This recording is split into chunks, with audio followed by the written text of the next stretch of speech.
Brought to you by V-Guard. देवताभ्यो नमः श्रीमन्नारायणाय नमः श्रीमहालक्ष्मीदेव्यै नमः यथास्थानं प्रतिष्ठापयामि भगवन्मन्त्रमूर्ते स्वपदमासादया सादया क्षमस्व ओम् अतः ध्रुवन्ते राजा इति मन्त्रेण श्री सीता महालक्ष्मीदेव्याः कटिस्थाने योत्रबन्धनं कृत्वा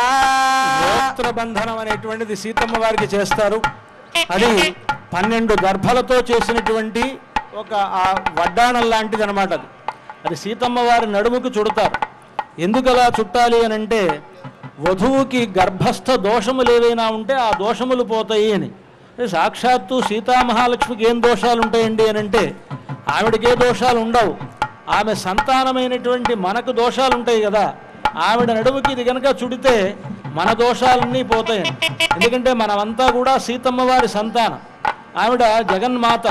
జగన్మాత అయినటువంటి ఆమె సంతానమైనటువంటి మన పాపములన్నీ తొలగడానికి సీతమ్మ వారికి ఆ యోక్త్రబంధనం అనేటువంటిది చేస్తారు అందరికీ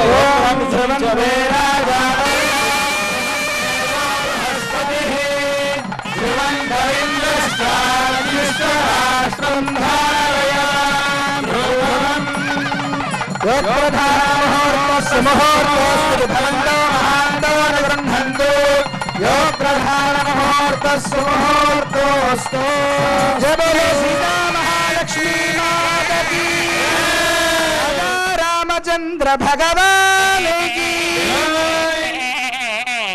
యోక్త్రబంధనమైన తర్వాత స్వామివారికి యజ్ఞోపవీత సమర్పణ చేస్తారు అనంతరాశ్రమ సిద్ధ్యర్థం ద్వితీయ యజ్ఞోపవీత ధారణం కరిష్యే అని సంకల్పం చెప్తారు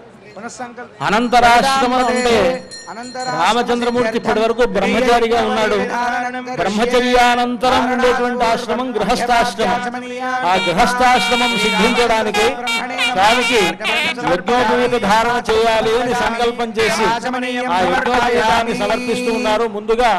ఆ యజ్ఞోపవీతాన్ని స్వామికి సమర్పిస్తారు యజ్ఞోపవీతాన్ని అందరికీ దర్శింపజేస్తూ ఉన్నారు అర్చక స్వామి ఆ యజ్ఞోపవీతాన్ని సేవించండి విష్ణోరితి మంత్రేణ యజ్ఞోపవీత ధారణం కుర్యాత్ ఆ యజ్ఞోపవీతం దాంట్లో శ్రీమన్నారాయణుణ్ణి ఆవాహనం చేస్తారు మనకి దీనికి ఏమిటి పేరంటే యజ్ఞ ఉపవీతం అని కదా పేరు యజ్ఞము అనంటే ఎవరు అనంటే యజ్ఞో వై విష్ణు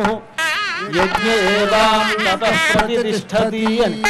యజ్ఞము అనంటేనే భగవంతుడికి పేరు విష్ణువునకే యజ్ఞం అని పేరు దీనికి యజ్ఞోపవీతం అని పేరు అంటే ఎవరైతే యజ్ఞం చేయాలో ఎవరైతే వేదమంత్రములు చదవాలో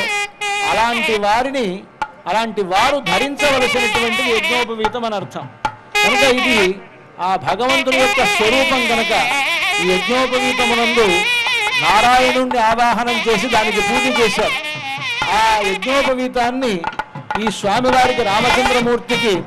అనంతర ఆశ్రమం అంటే ద్వితీయాశ్రమ సిద్ధి కోసమని ఇప్పుడు ఆ యజ్ఞోపవీతాన్ని ధరింపజేస్తారన్నమాట దర్శింపజేస్తున్నారు అంతా కూడా సేవించండి